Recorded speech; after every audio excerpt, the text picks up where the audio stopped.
Alright, so I've been working on this character, as you can see. Got him sculpted up just a little bit here, and gave him some clothing. Basically, all I did was bring in an additional mesh that I created in my 3D package. It's a duplicate of the original mesh, just scaled out just a little bit so the pants fit well. They're just an object that I created over the other one, so you can see if I take the visibility off, he's still there, his body. So it's good to have these meshes. Again, I should have left this one whole, but I can go back and fix that later time. To have a good base model for your libraries. Once this is sculpted up, then you don't have to do it again, or minimally go in and modify it when you have more information about anatomy, or you have a different character that has different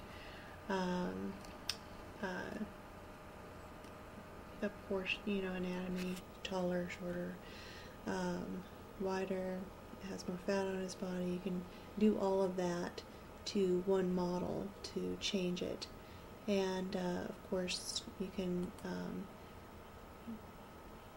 dress him in whatever you choose.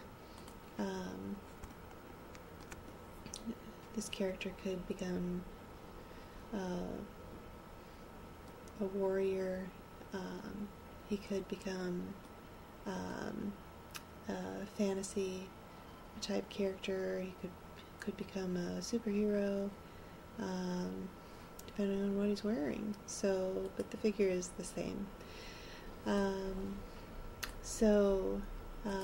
Hair, teeth, eyes,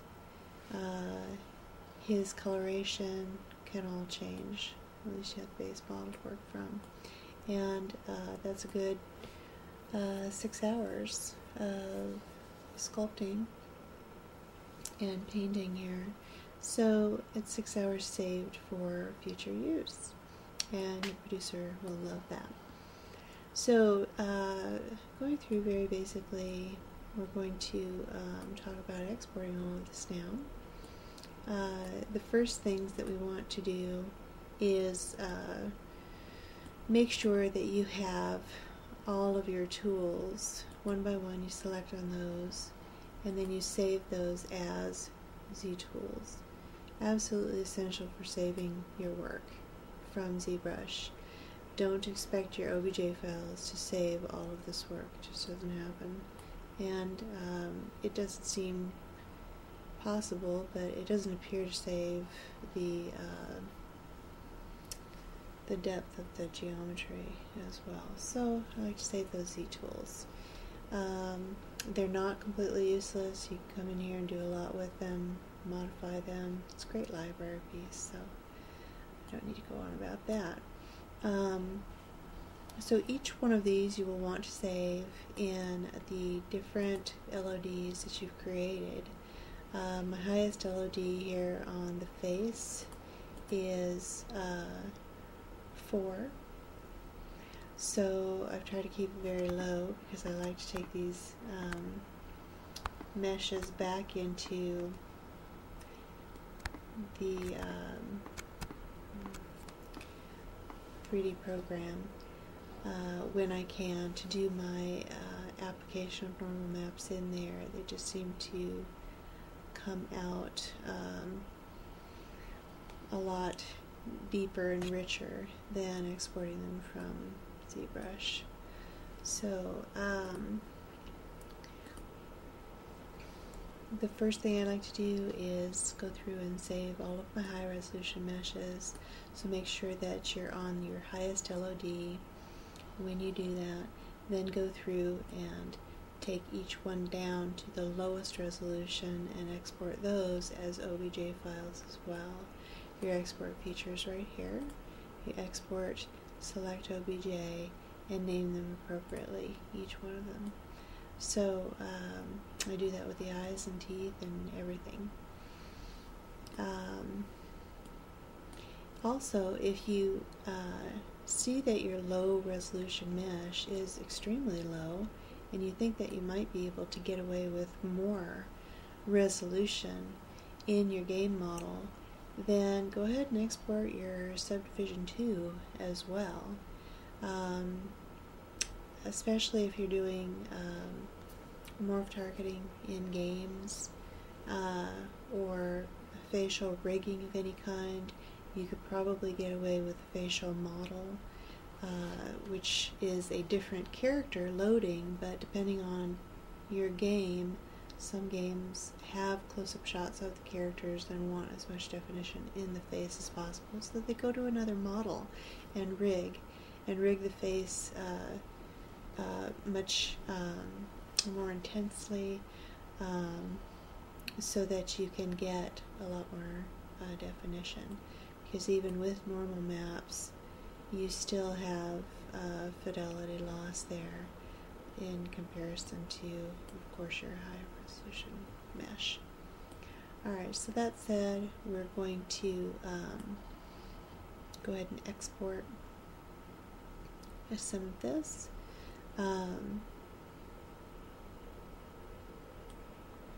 Actually, I went ahead and exported the majority of my pieces. You can see that I have the body piece, the eyes, the hair, the head, the pants, the shirt, and the teeth. All have low and high poly models. And additionally, I'm going to go through and make sure that I have my normal maps created, as well as texture maps. Now, some of this I have UVs on, and some pieces I don't, such as the teeth, but I always like to try to make sure that I have the UVs on, and as we work forward, I'll show you the difference and why it's so important to go ahead and do that for yourself. Alright, so with the high resolution selected, we're going to go ahead and export the texture maps.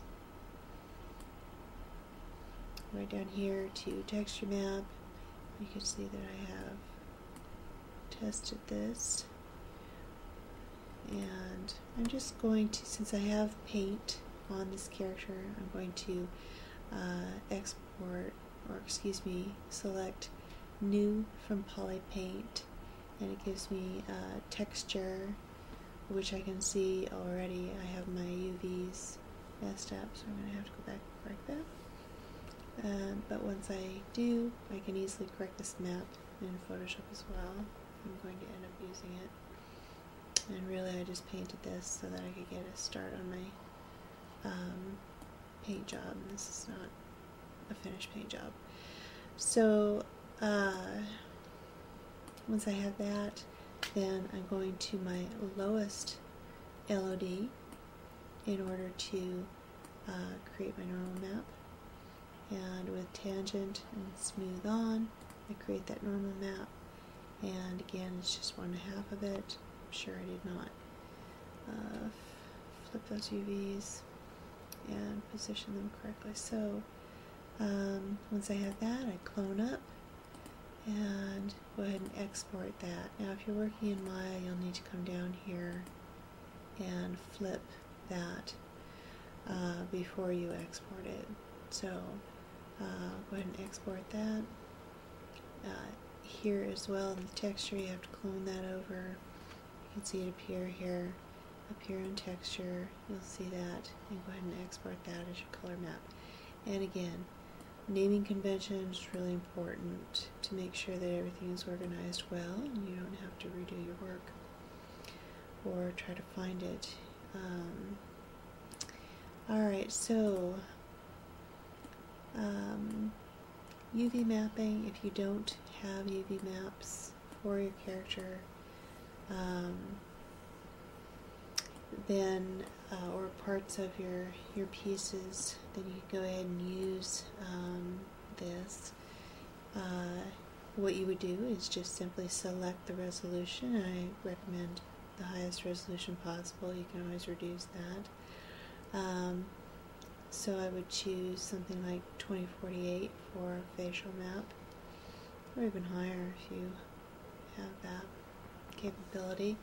And group UV tiles, go ahead and select that. I have UVs on there already, and obviously it's reading this bad map, so what I can do now is just go down here and with my new map or UVs on there, I can just simply say new from polypaint again, and it will apply that to the new UVs. You can see the difference between the previously laid out UVs and these, which are completely unusable if you're going to be using any kind of photography as a base mesh. So again, you can clone that, and don't forget to actually you want to be in your highest LOD to create your texture map. So let's go ahead and do that again. Polypaint. Not much of a difference in appearance. Clone that over. Save it out. And again, if you're going to be using this in Maya, you want to flip that first. And then you're going to create your normal map again as well. Oops, need to be in the lowest LOD to create your normal map.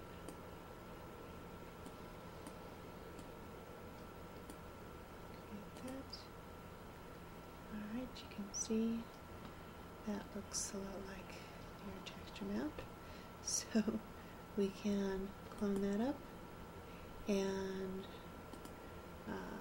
flip that and save that, export that. Alright, so we will